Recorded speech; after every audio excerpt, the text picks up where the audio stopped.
Cada vez que un usuario de Twitter escribe un hashtag, está participando en una conversación. Los hashtags representan temas y unen conversaciones individuales en una sola, ordenando un poco la cancha. Así es como, de a varios, se vuelven tendencia.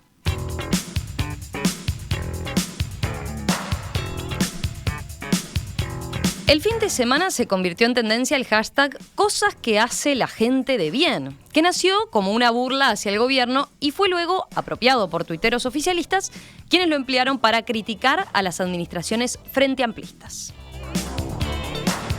El tema fue discutido en la tertulia el lunes como ejemplo del tono caldeado que alcanza el discurso en redes sociales, cuánto eso fomenta la famosa grieta y si eso que se ve en las redes efectivamente se traslada a una crispación social en la vida real, fuera de la famosa red del pajarito. Algunos oyentes incluso ese día nos preguntaban durante el debate por qué dedicábamos la discusión a ese tema, teniendo en cuenta que había sido una cuestión de redes. Bueno, así que vamos a tratar de entender si hay que seguir o no, de alguna manera, este fenómeno.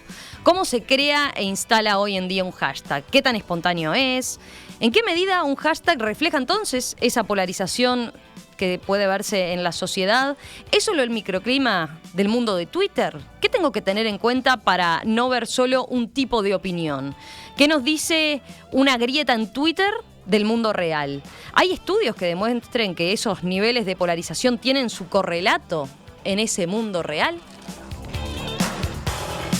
Para entender más sobre cómo funciona esta parte de las redes, estamos con Gustavo Galino, hombre de la casa, ustedes lo conocen, periodista y nuestro columnista especializado en estos temas. Gustavo, ¿cómo andás? Buen día, Romy. Feliz de estar de vuelta por acá. Sí, ha salido últimamente mucho con Gastón en las columnas, pero claro, habían sido a distancia. Hoy dimos un pasito más. Exactamente. Y tenemos a nuestros invitados, sí, en modo virtual, a distancia. Primero saludo a Diego Barcia, que es gerente general de Nightstream Uruguay, una firma que, entre sus líneas principales de productos, trabaja sobre política y redes sociales. Diego, ¿qué tal? Un gusto saludarte.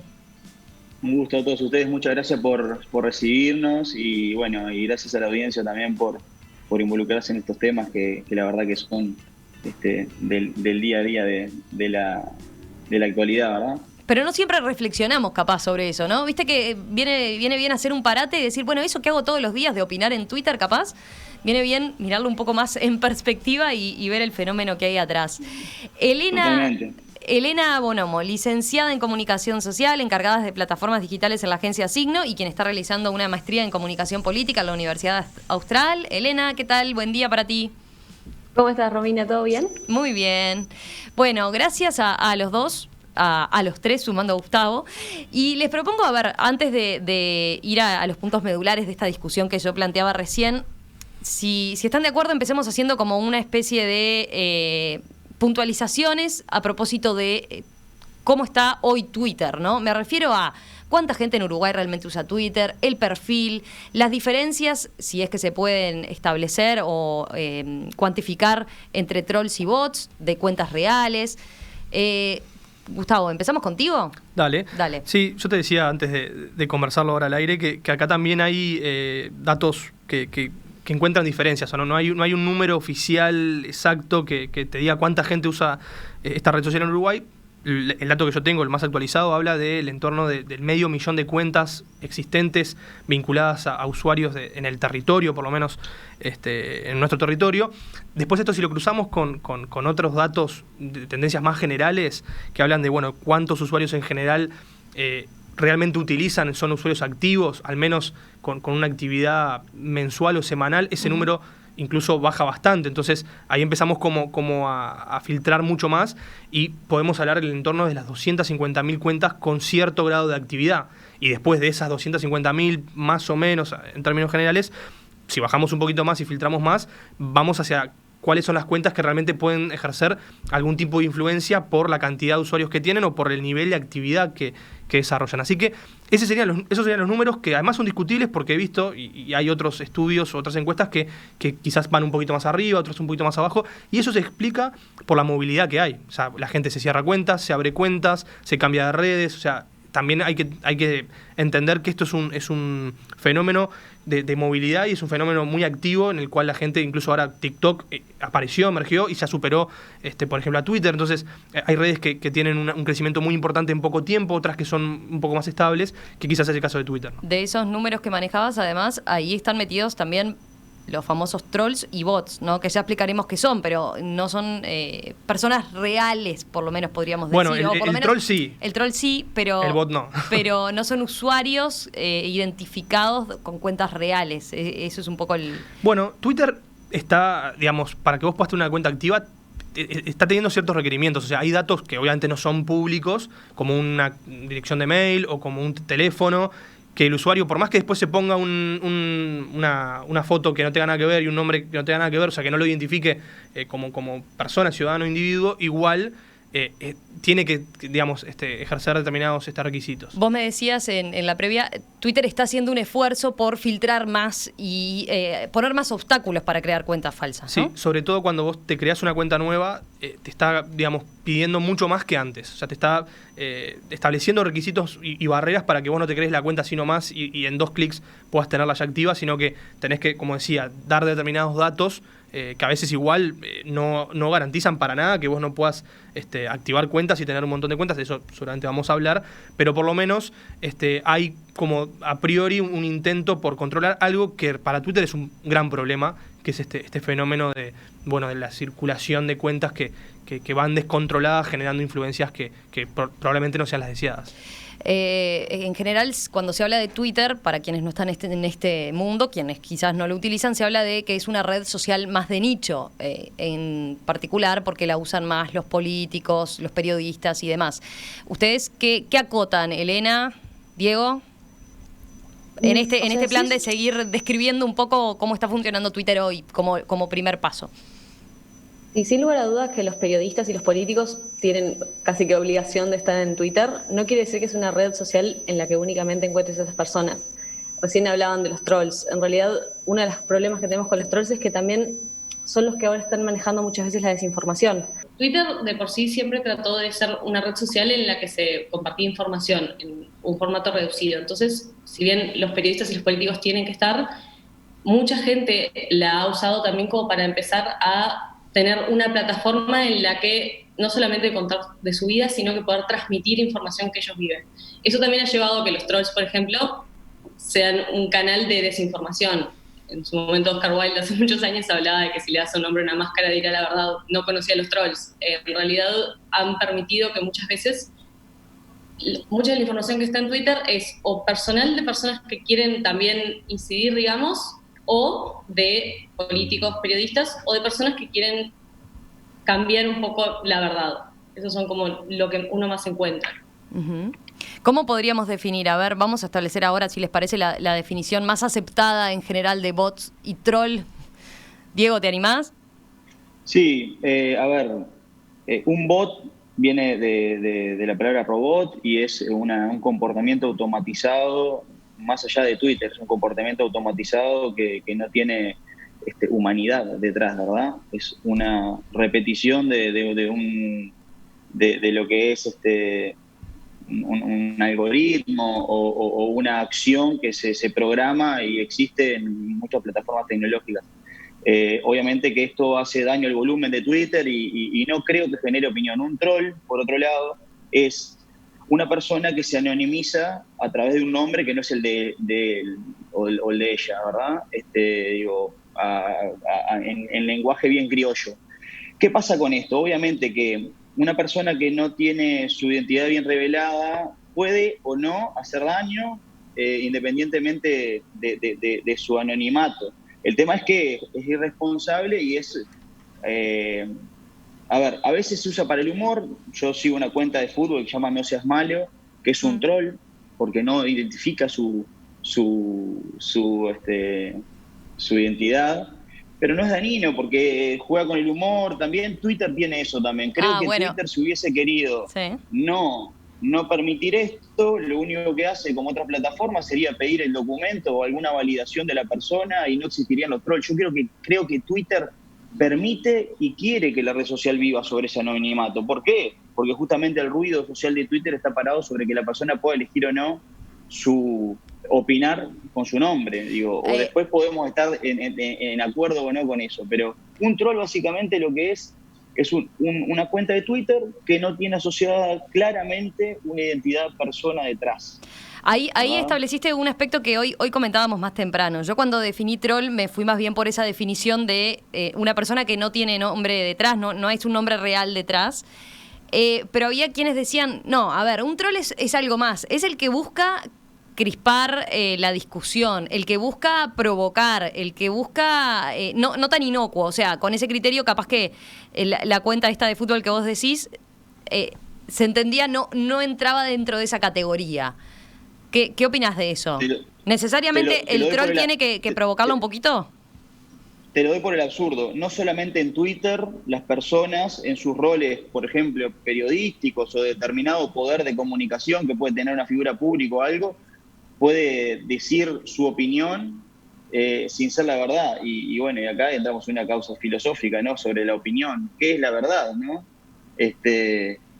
El otro día buscábamos en nuestra empresa 2 noticias cuando había asumido el gobierno de Maduro, la tapa de La República y la tapa del diario El País. 2 medios con periodistas amigos, muy validados, y la realidad en la que contaban ese hecho político era dicotómicamente diferente y el hecho era el mismo. O sea, acá hay que ver también, cuando juzgamos a alguien que opina, más allá del anonimato o de su nombre, si lo que opina es tendencioso, deberíamos de ponernos y pararnos el análisis de lo que está opinando, más allá de la persona o quién lo dice. ¿Es tendencioso a propósito o su verdad es su verdad y es distinta a la nuestra y eso no nos gusta? Porque muchas veces se confunde esto de troll, es decir, no me gusta lo que está diciendo, es un troll. Capaz que no me gusta lo que está diciendo, punto. No es que sea un troll o no, es una persona que se quiere no revelarse, porque a veces también el anonimato es algo que en muchas causas judiciales o en muchos problemas le da una oportunidad a muchas personas a decir lo que vivieron. El otro día se desarrolló un hashtag muy, a mí me pareció positivo, pero polémico, que en la Facultad de Medicina muchas mujeres, y convivo con una doctora en casa, habían vivido situaciones que eran bastante desagradables con respecto a determinadas situaciones de machismo en la medicina. Y que es difícil muchas veces con tu nombre expresarlas, porque obviamente capaz que tenés consecuencias. Ahí yo te diría que ser un troll o ser una persona anónima puede llegar a ser un elemento de fortaleza social a la hora de poner un tema. Entonces, a mí siempre me gusta ir por los caminos del medio, ¿no? En esto de la polaridad que vamos a hablar más adelante, hay que también tomar en cuenta que hay muchos trolls. Si vamos a, no sé, a un partido político o a una campaña que ensucia a alguien, que se puede hacer por Twitter y no tanto, yo creo que eso es usar una herramienta de forma mala. Entonces, volvemos a esto. Con una piedra un hombre construye una casa o rompe un vidrio, dependiendo del hombre. ¿Verdad? Mira esto de la posibilidad de Twitter dice eso, ¿verdad? Hoy más temprano, cuando planteábamos ese tema, con Emiliano decíamos, bueno, a veces, ¿qué valor tiene la opinión detrás de un anónimo que se escuda y que discute con un político, por ejemplo, se mencionaba ese caso, desde el anonimato? Y había quien nos acotaba, decía esto este oyente, en mi caso uso Twitter de forma anónima hace años, pero no soy un troll. Me gusta participar de discusiones, pero por diferentes motivos prefiero no hacer públicas mis visiones políticas. Pueden ser hasta cuestiones laborales, ¿no? Sí, hay 2 cosas, perdón que te hago una pequeña interrupción.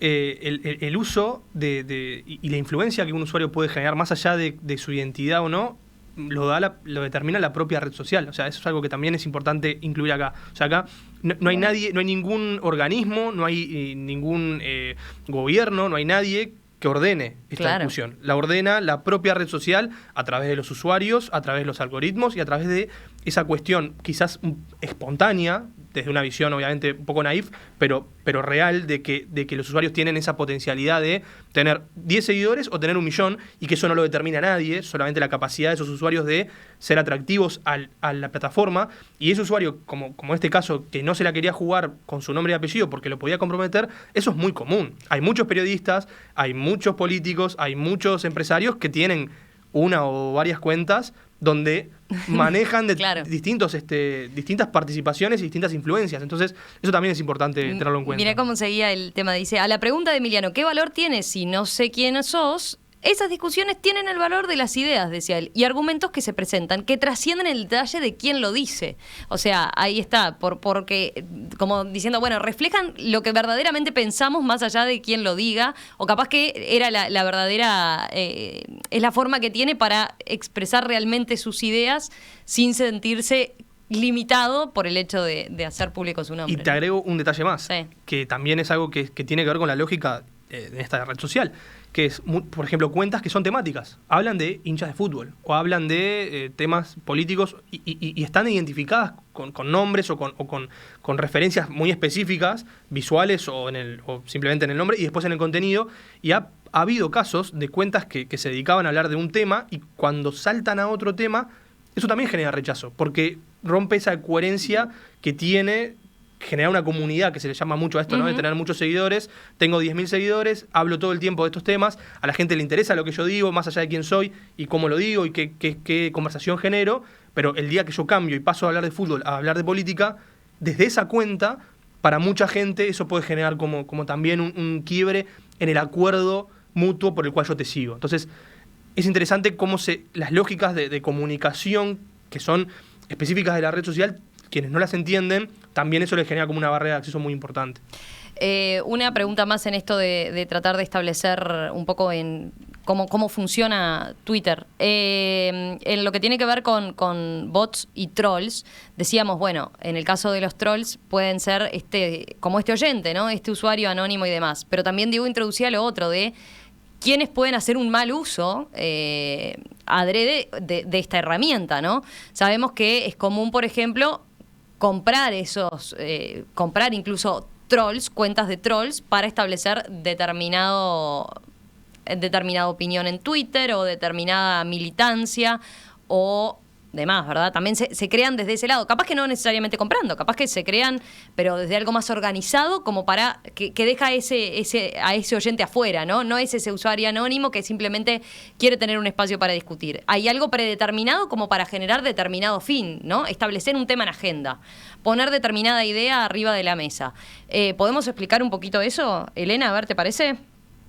Sí, en realidad los bots no necesariamente tienen que ser trolls. Si tomamos a los trolls como anónimos que además tienen la intención de clipar, pueden ser trolls o pueden ser que los uses para, por ejemplo, incidir en la opinión pública, digamos. Por ejemplo, podrías comprar bots para usar un hashtag y ponerlo en el tapete.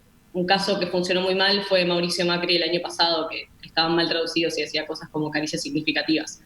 Uno puede comprar bots y de alguna forma decir que todos los bots digan cierto hashtag y ya lo empezás a incorporar a la agenda. Después solamente funcionan si de eso los usuarios reales lo levantan.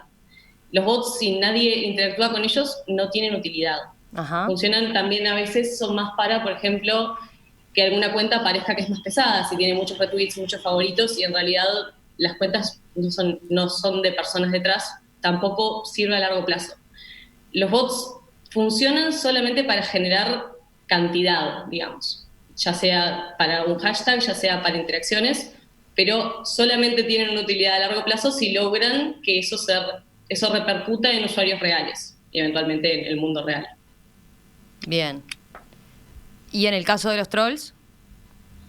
Y en el caso de los trolls, bueno, yo me adhiero más a la teoría de que los trolls, a la definición de que los trolls son aquellos que tienen anónimos que tienen la intención de clipar. Pueden haber usuarios anónimos en Twitter que simplemente quieren expresar su opinión, pero no sea con la intención de crispar y generar de alguna forma polémica.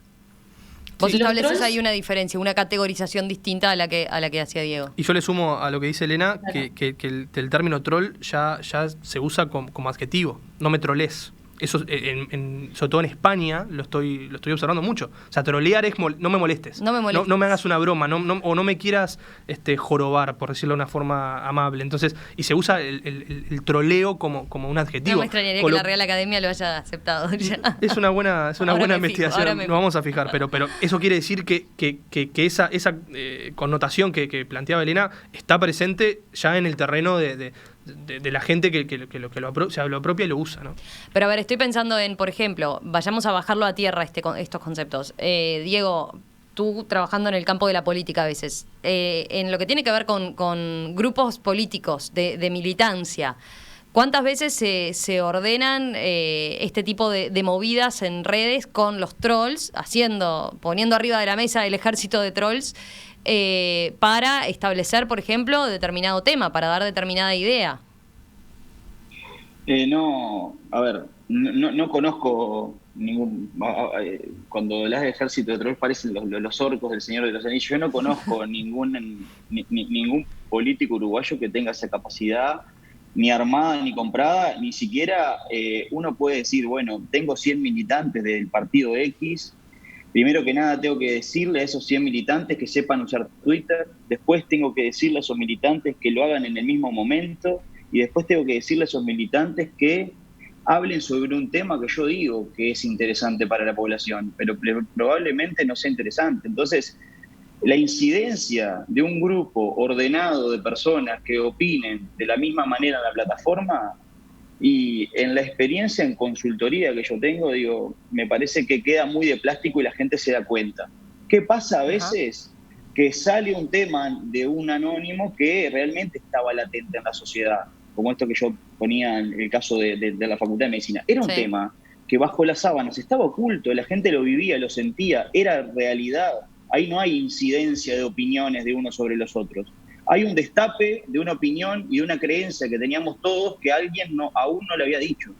Entonces, si tú me dices que sí, que hay una opinión social latente, bueno, yo creo que estas campañas anónimas se podrían utilizar para destapar eso. Ahora, generar opinión en la población, que me digan quién tiene esa máquina, porque seríamos todos ricos.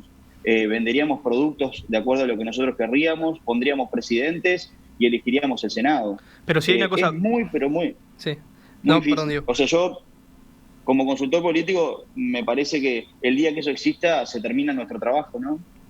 Lo que yo iba a decir, que tiene mucho que ver con esto que planteaba Diego, es que es verdad que no se visualiza un interés en generar ese tipo de ejércitos y demás, pero sí hay un interés, y esto hay evidencia circulando, de hecho me llegó en algún caso, de, por ejemplo, cuando se da un debate televisivo o cuando se da una entrevista en algún medio, como Twitter es una segunda pantalla donde se suele acompañar esa discusión o ese debate, en algunos sectores políticos, que no interesa para esta conversación mencionarlos, se pasa un manual, una especie de manifiesto por WhatsApp a los grupos de militantes, en los cuales se dice o se da como instrucciones sobre qué cosas tuitear, qué hashtag utilizar, qué argumentos a favor de la postura que queremos defender utilizar y con cuáles poder atacar al contrincante. Entonces, un poco como para contrastar también lo que dice Diego, que yo comparto, que no es que se esté intentando generar grandes estratagemas, sí hay un uso estratégico y un intento de ganar la discusión o llevar la conversación al terreno que uno quiere, y eso es algo que se está observando. Sí, vayamos a eso, a cómo se crea y se instala un hashtag. Hoy más temprano explicábamos, es la etiqueta, traducido al español es la etiqueta, no nos dice mucho, pero a ver, es lo que ustedes ven gráficamente con el numeral y determinada palabra, que a veces se usa con determinadas palabras claves, ¿verdad? Como para intentar, lo que permite el hashtag es intentar ordenar de alguna manera todo lo que aparece bajo determinada temática, ¿no? Eso es un poco la idea, y por eso es importante en esos grupos de WhatsApp que decía Gustavo, bueno, todos salimos con tal hashtag, ¿no? Así como pasó, por ejemplo, vayamos de vuelta a la discusión que disparó esta charla, la de cosas que hace la gente de bien. Se buscó instalar ese hashtag como para primero cuestionar las expresiones del presidente cuando hizo alusión en un acto público, ¿no? Sí, o por ejemplo, si en un programa se utiliza tal hashtag, usemos el hashtag de ese programa para instalar lo que nosotros queremos decir y para que sea predominante. Apoderamos de ese hashtag Y esa lucha de hashtag existe, pero bueno, en los inicios eran palabras, generalmente estaban asociados a personas o a conceptos. Después fue evolucionando en esto, ¿no? Que como el formato eran 140, ahora son 280, y la verdad es que más allá de que vos hagas un gran hilo, tenés una limitación para desarrollar contenido, el hashtag termina siendo útil para poder resumir una posición o una idea o una iniciativa, y ese uso que estaba pensado para esa lógica, después es que termina siendo utilizado ya con ironía o directamente con la intención de atacar o defender determinada idea. Me parece interesante eso que están planteando de, bueno, saquémonos la idea de algo tan armado desde el punto de vista hasta comercial, con lo que puede implicar, sino más bien eso, los grupos de militantes, grupos de amigos con determinado interés. Bueno, está el ejemplo que citó Diego, ¿no? De lo que pasó en la Facultad de Medicina, ahora también en estos últimos días en la Facultad de Derecho, se hizo un hashtag con eso, de cómo esas temáticas se logran instalar y por qué es importante ahí entonces que aparezcan reunidas todas juntas, porque hay quienes somos usuarios de Twitter muchas veces ¿qué hacemos? Bueno, quiero saber a ver qué es lo que está sonando y se ingresa a determinada parte de la red donde se ve cuáles son los hashtags que están más arriba ordenando un poco la discusión, ¿no? ¿Qué es lo que está picando? ¿De qué se está hablando? ¿Qué es lo que se está debatiendo en este momento en la red social, verdad? Hay muchas formas en realidad. ¿Se escucha bien así? Sí, hace como un acople, ese es el tema, Elena. A ver ahí. ¿Ahí se escucha mejor? Sí, se ve que va en cómo lo agarrás, no sé. Ahí. Pero ahí, avísame si no. Dale. Hay varias formas de instalar un hashtag. Yo creo que en la que lo más importante en general es que de alguna forma acompañe un movimiento o un hecho que trascienda el universo digital. Generalmente salen de algo que sucedió en las noticias, movimientos, y sobre todo tiene mucho valor en lo que serían movimientos acéfalos. Por ejemplo, en lo que pasó con la Facultad de Medicina, no era que alguien lideraba ese movimiento que se dio en redes sociales, sino que es la forma de agruparlos, como decías recién, cuando no hay un líder claro, que no necesitaba un líder, pero sí necesitaba ser agrupado para que puedas encontrar toda la información junta. Pasa lo mismo en Estados Unidos con Black Lives Matter, por ejemplo, que es importante que lo agrupe. Logra esa función también. Perfecto. Y la espontaneidad está muchas veces muy digamos, está sujeto a lo que esté pasando. A veces hay temas que son importantes y que pueden ser potencialmente un trending topic, que al final termina siendo cuando el hashtag se transforma en tendencia, ¿no? Está bueno también aclararlo. O sea, el hashtag puede haber miles de millones, claro, pero cuando es trending topic, cuando la plataforma, a través de sus criterios, está bueno también aclarar los criterios. En general los criterios son cantidad de tweets, cantidad de usuarios que generan los tweets, cantidad de tweets en un tiempo determinado y repetición de ese tweet en el tiempo. Todo eso influye, y algunas cosas más seguramente, pero estas son como las más básicas, en que el algoritmo te diga, bueno, vos estás en el primer lugar de los trending topics o más abajo. Pero la verdad es que muchas veces hay temas que son potenciales trending topics, que como hay otros temas más importantes, terminan estando un poco por debajo. Entonces, ahí es donde las granjas o los ejércitos, que es verdad que existen y que hay empresas que se dedican a eso y que ofrecen esos servicios. De hecho, he tenido contacto con algunas que se interesan por acercarse y te ofrecen el servicio, y es clarísimo cómo lo hacen. Más allá de esa actividad que tengan o no, no es que apretan un botón y funciona. Tienen que estar observando y tienen que estar aprovechando momentos en los cuales hay temas que pueden aparecer y temas que no. Entonces, no es solamente algo técnico y algo maquiavélico que alguien que sepa mucho de informática puede desarrollar, sino que hay que tener un conocimiento o por lo menos una intuición o un entendimiento de lo que está pasando dentro de la propia red social, que es algo muy difícil, porque es un volumen muy grande y es muy difícil de manejar, pero por lo menos decir, bueno, hoy se está hablando de lo de la Facultad de Medicina, hoy y mañana. Bueno, hoy no es un día para intentar instalar nada a nivel comercial, salvo que ese tema, como decía bien Elena, esté tan fuerte en algo que haya pasado en el mundo real, entre comillas, que bueno, que sea obviamente ineludible. Pero si queremos instalar algo manipulado, digamos, de forma espontánea, vamos a tener que estar siempre observando lo que pasa, porque Twitter, en definitiva, termina teniendo una especie de reflejo, no demasiado fiel en muchos casos, pero sí un reflejo de cosas que están pasando. Les propongo, hacemos una breve pausa y seguimos conversando ahora de esa polarización que a veces se genera en la red, cuánto tiene su correlato o no en la vida real, podríamos decir. Volvemos con eso. Esta mañana aquí en Perspectiva estamos hablando sobre hashtags en Twitter, desde cómo crearlos hasta qué tan espejos son de la sociedad en la que vivimos. Bueno, por eso estamos conversando con Gustavo Galino, Diego Barcia y Elena Bonomo. Miren, por ejemplo, algunos de los mensajes que nos llegaban. Ya les digo, Enrique, dice Enrique, realmente el control de Twitter sobre la creación de usuarios es mínima. Un mail y 5 minutos. Estoy trabajando como community manager de varios políticos, aclara él. Y de mi experiencia, un 30% de usuarios identificados fuertemente con una fuerza política actúan como trolls. Incluso se insta a seguir usuarios o dejar de seguirlos por su filiación política. Inclusive, el anonimato ha dejado de ser factor crucial para trolear, dice él. Hay grupos de usuarios que se comportan como ejércitos de trolls, solo basta con que un referente político instale un tema. Bueno, hay muchísimos mensajes más. A ver, no voy a llegar a leerlos todos. Después, en todo caso, los sigo compartiendo. Pero vamos a esta pregunta que un poco desataba la discusión en realidad y hacia dónde queríamos ir, ¿no? ¿Cuánto de esas discusiones que entramos en Twitter, a ver, como usuario, uno ingresa a Twitter y siente que se desató la polémica por cualquier cosa, ¿no? Y que vivimos en mundos blancos y negros todo el tiempo, con crispación, con cosas que uno dice, bueno, si te vieras cara a cara no te dirías, con una confrontación que capaz es que no es la que nos encontramos cuando salimos a la calle. El tema es, ¿cuánto de esa discusión en la red social se traslada después a lo que es el ámbito de la vida real? ¿Qué dicen ustedes como personas que están muy metidas con las redes, que trabajan con redes? ¿Qué es lo que han observado? ¿Y cuánta importancia entonces, cómo dimensionan el nivel de crispación que hay en la red para decir, como se dice habitualmente, bueno, hay una grieta en la sociedad? ¿Es así? ¿Hay una grieta o hay una grieta en Twitter, por ejemplo? A ver, ¿a quién le gustaría empezar? Elena, dale. ¿Se escucha mejor ahí? No, te seguimos escuchando como acople. Sacate el auricular nomás. Pruebo sin auricular, ahí, entonces. Sí, mejor. Sí, se escucha bien.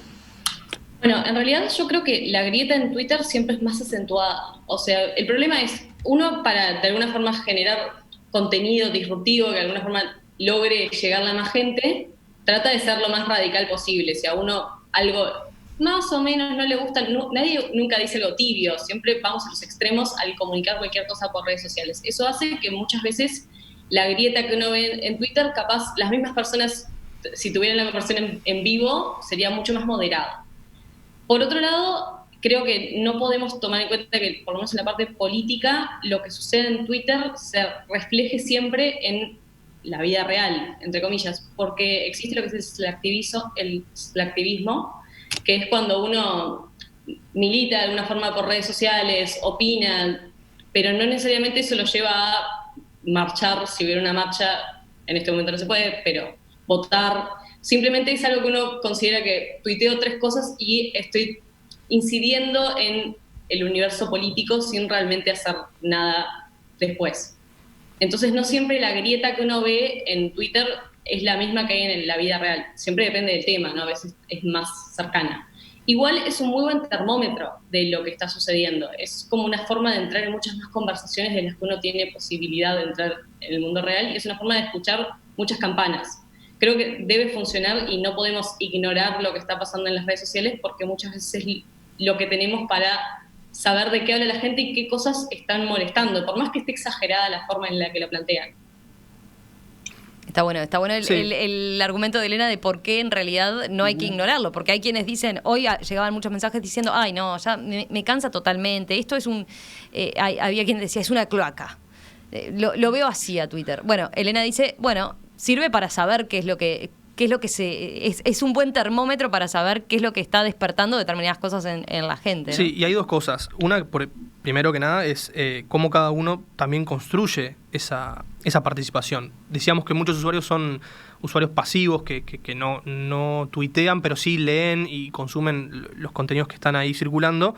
Bueno, va también mucho en qué cuentas uno sigue, qué temas a uno le interesan. Hay mucha gente que está en Twitter y sigue temas muy puntuales y no sigue un montón de otros temas, y eso hace que, bueno, probablemente esté un poquito más aislado o liberado de esa cloaca, o no, bueno, dependiendo del tema que siga, pero hay temas que son donde hay menos lugar para que se genere este nivel de crispación o discusión. Eso por un lado, o sea que el menú también es bastante personalizado y uno puede tomar decisiones para alejarse o acercarse más a ese tema. Y el otro tema... Después hablamos de qué opciones hay que poner en el menú para contemplar todas esas cosas. También, sí. Y lo otro que quería decir, que me parece que va muy de la mano de lo que decía Elena, es no podemos dejar de lado lo que pasa en las redes sociales porque están muchos actores importantes ahí generando comunicación en muchos casos y tomando decisiones y comunicando un montón de cosas, y eso para el periodismo también es un gran desafío porque bueno, tenemos que estar ahí, hay que observar lo que está sucediendo porque muchas veces lo hemos visto en un montón de ejemplos, desde Trump hasta ejemplos mucho más locales. Los políticos usan la herramienta también para generar iniciativas, para comunicar cosas que si vos no estás observándolas, te perdés de esa iniciativa. Entonces, Twitter también alimenta todo un sistema que está pendiente de eso, y eso también tiene sus pros y sus contras, porque a veces las estrategias de comunicación, hace poco lo veíamos con un candidato de la intendencia que puso un tilde suelto, o sea, no sé si lo vieron con Álvaro Villar, y después era por la campaña poner el acento en las cosas. Bueno, se juega mucho también con la herramienta para generar eso que decía Elena, cosas que llamen la atención por lo creativo o por lo fuerte o por lo polarizado, y esa llamada de atención sirve para que la gente te observe a vos. Esta cosa que tienen las redes de mírame a mí, que soy yo, en un mar de miles de cosas que están pasando, en los cuales uno se termina también volviendo como invisible. Entonces, es complejo, el universo es bastante complejo, pero bueno, un poco me parece que las claves de entender que hay influenciadores muy importantes del mundo exterior, del mundo real, que forman parte de la plataforma, eso también explica por qué estamos todos hablando de esto hoy. A ver, Diego. Sí, a ver, tú hablas de polaridad y bueno, me parece que comparto 100% con los colegas. La polaridad no solamente existe en Twitter, existe en esa famosa grieta, existe. Yo creo que existe. ¿Sí? ¿Vos crees que sí? Sí, a ver, voy a citar a un amigo, Sebastián, que una vuelta me dijo que existe una maldita adicción a la lógica de los opuestos. O sea, si sos bueno significa que no sos malo, si sos feliz significa que no sos infeliz, si estás en Uruguay significa que no estás en Dinamarca, si estás vivo no estás muerto, y esa falta de libertad a la hora de las etiquetas. Y si vamos a la palabra hashtag, que nace en el 2007 por un usuario, que es la etiqueta del numeral, básicamente si vamos a la etimología, todo lo que etiquete, todo lo que aglomere a la gente bajo una etiqueta o bajo un solo par de opuestos característicos, genera grieta. Claro que genera grieta porque todos los grises que existen en el medio de los cuales nosotros somos, no creo que nadie sea blanco o negro en nada. Esa es mi opinión filosófica personal, ¿no? Estamos hablando de... acá no es un estudio, sino es mi opinión. Yo creo que todo lo que etiqueta a las personas genera grieta. Y esto de que si la grieta está en Twitter o la grieta está afuera, me parece que existen en los dos lados y hay puntos de conexión y de comunicación entre el mundo Twitter y el mundo exterior. Por ejemplo, Elena hoy hacía mención al hashtag Black Lives Matter, o por ejemplo otros como puede ser Je suis Charlie en Francia o Ni Una Menos en Argentina y en Uruguay. Son símbolos, ya pasaron de ser hashtag a ser símbolos ciudadanos que representan una idea aún en las calles. Black Lives Matter pasó a estar en remeras, pasó a estar en las calles, pasó a estar en stickers, y pasó a ser un símbolo social que nació de Twitter y permeó a la vida real.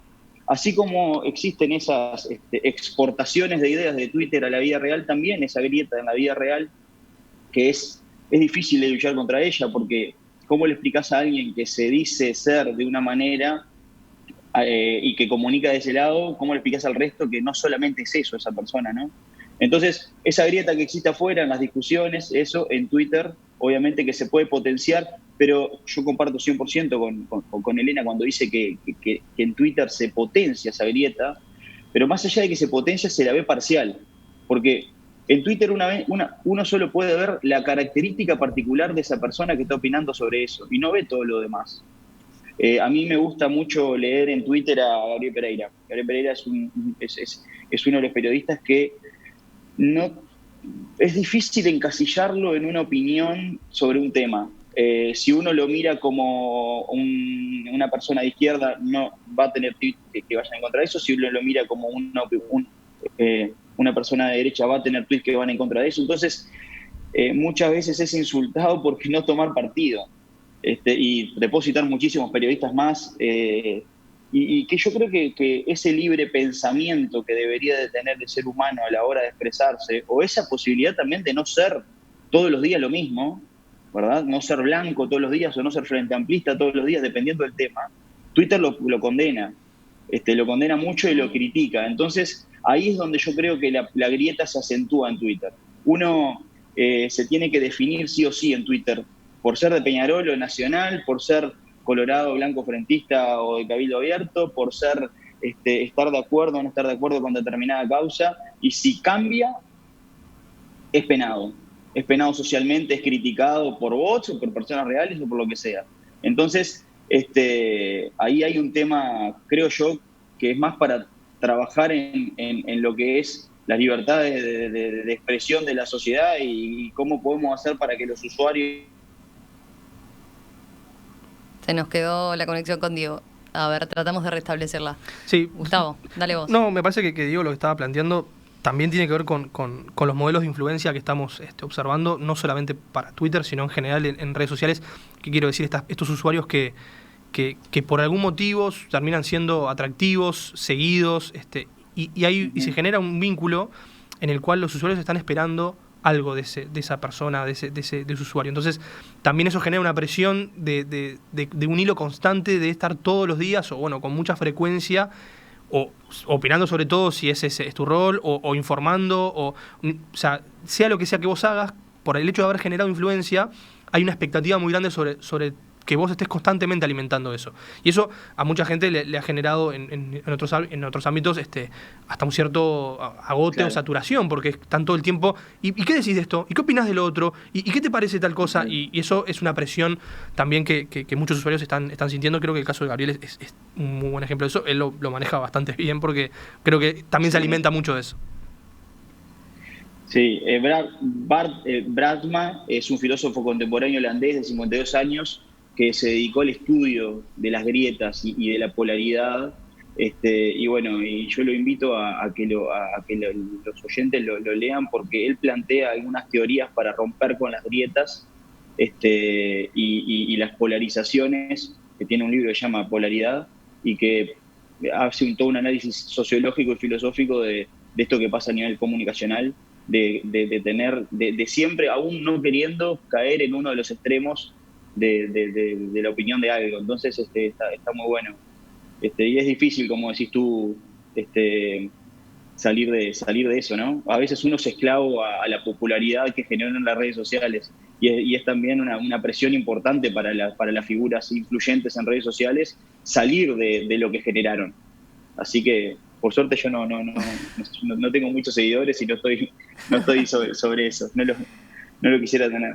Está bueno porque también el silencio a veces paga, ¿no? Uno tiene que decir, bueno, a ver, ¿de qué tema quiero opinar o no? Por último, a ver, para cerrar un poco, teniendo en cuenta lo que decía Diego, él decía, sí, hay una grieta que se traslada, o por lo menos que está en la sociedad real, se ve parte de esa grieta que vemos en Twitter. En Twitter puede estar exacerbada, pero en la vida real se ve. Vuelvo a lo que había motivado la discusión esta, ¿no? Con el lunes en la tertulia discutiendo del hashtag cosas que hacen la gente de bien. Seguramente si salíamos por la calle a preguntarle a la gente así en una encuesta anónima, ¿y usted qué pondría? ¿Qué cosas que hace la gente de bien? ¿Qué sabe de esto? No tendrían ni idea de qué era lo que había pasado, ¿no? Entonces, vuelvo a la pregunta del oyente del otro día. ¿Por qué estábamos discutiendo de ese tema si en realidad en el afuera del mundo tuitero el tema no se conocía, o quien no había estado visitando redes sociales y Twitter en particular no tenía idea, ¿verdad? ¿Por qué es importante unir y verlo como un fenómeno también a nivel social, ¿no? Sí, yo por ahí lo planteaba con el rol del periodismo o de los medios de comunicación en general. O sea, muchas veces esa discusión para un usuario que no le interesa mucho Twitter, que no está en el tema, pero de repente en la radio, en algún programa están hablando de eso, entran en esa discusión de forma como quizás con bastante distancia, pero bueno, indirectamente pasa a formar parte del debate. Entonces Twitter, si hay algo bueno, por decirlo de alguna manera, que tiene, es que genera conversación, genera discusión. Después podemos analizar que en algunos casos se va mucho hacia la cloaca y en otros casos no, pero también sale discusión y sale confrontación de ideas, por decirlo de alguna manera, que en otros ámbitos, si uno lo piensa, quizás no sucedería. Porque uno es de un partido y se junta con los militantes del partido y hablan y tienen ideas en común, y así fue toda la vida. Y quizás después iban a algunos ámbitos donde había debate, en algún programa, en algún espacio, y después obviamente en el Parlamento o donde sea, pero los espacios eran muy reducidos. Ahora, las redes sociales amplificaron espacios para que mucha gente se involucre en la conversación y en la discusión. De hecho, se me vienen a la mente cuando hablamos de estos temas 3 o 4 tuiteras que en el mundo anterior no formarían parte de la discusión y tendrían influencia. ¿Por qué? Porque tienen una profesión, están en determinados ámbitos, pero no formarían parte o no llegarían a esos ámbitos de discusión. Sin embargo, en Twitter tienen un lugar donde discutir o donde plantear ideas. Entonces, también eso está bueno, ¿sí? Se puede extraer algo positivo. Creo que ahí hay como algo para ver. Que tiene que ver también obviamente con polarizar y polariza, pero también tiene que ver con construcción de conversación y de discusión. Está bueno eso que decís, ¿no? Lo de sacando la connotación que pueda tener y lo polarizado que puedan estar los argumentos. Es una lista de argumentos. Si uno quiere ponerse a discutir un tema y ver qué es lo que con qué puede sustentar su punto de vista o hacer una opinión sobre determinado tema, seguramente ahí tengo una buena usina para un lado y para el otro, ¿no? Ahí entramos en después el entre comillas sesgo que podemos tener en nuestro propio y la tolerancia, timeline, ¿no? Nuestra propia tolerancia a querer leer, escuchar y después discutir. Bueno, hay una recomendación para cerrar, les pido, de que si uno quiere tener una mente abierta y ver opiniones diversas en Twitter, ¿qué recomendación le pueden hacer? Y si es tolerante, ¿no? A ver. Yo creo que tenemos una obligación como lectores de cualquier medio, y las notas anónimas no son exclusivas de Twitter. Hay muchos medios periodísticos y escritos que también sacan notas anónimas o con fuentes anónimas que también generan opinión. Creo que tenemos obligación como lectores y como personas que velan por la democracia y por valores que me parece que son bien importantes, de primero tratar de encontrar varias verdades sobre un mismo tema, y después de encontrar esas múltiples verdades que son bien diferentes y dicotómicas a veces, tomar nuestra propia opinión sobre el mismo. Y también, obviamente, ir a las fuentes, ¿no? Algo que salva esto es el periodismo, es la gente que tiene rigor periodístico y pone su nombre como para a hablar de un tema de una manera profesional. Y bueno, yo no soy periodista, pero valoro mucho la labor que hace el periodismo sobre poner luz a ese manto de opiniones que muchas veces son infundadas, y la responsabilidad que tiene el periodismo detrás de eso.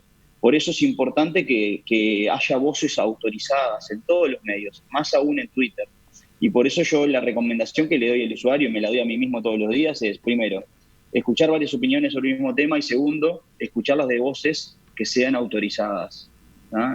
Básicamente son esas dos simples recomendaciones.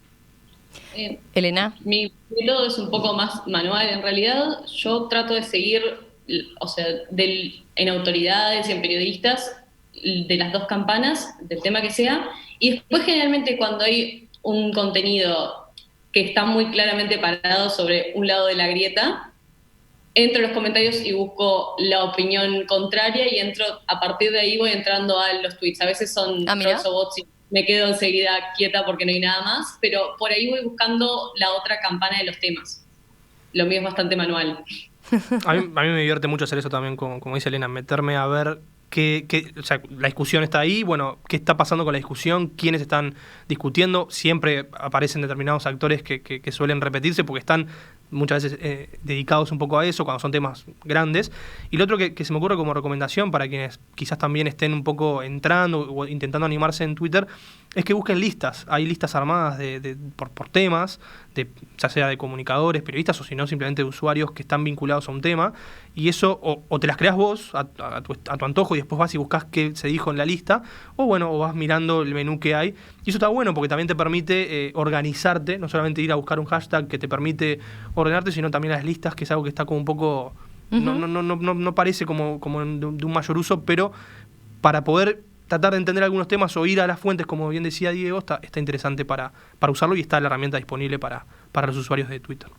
Gustavo Galino, Diego Barcia, Elena Bonomo, gracias a los tres, Un placer. La verdad que quedaron varias puntas abiertas. Retomamos la discusión en cualquier momento porque por lo visto es un tema que siempre engancha mucho. Vale la pena cada tanto reflexionar sobre estas cosas. Así que retomamos la conversación en cualquier momento. Un abrazo. Chao,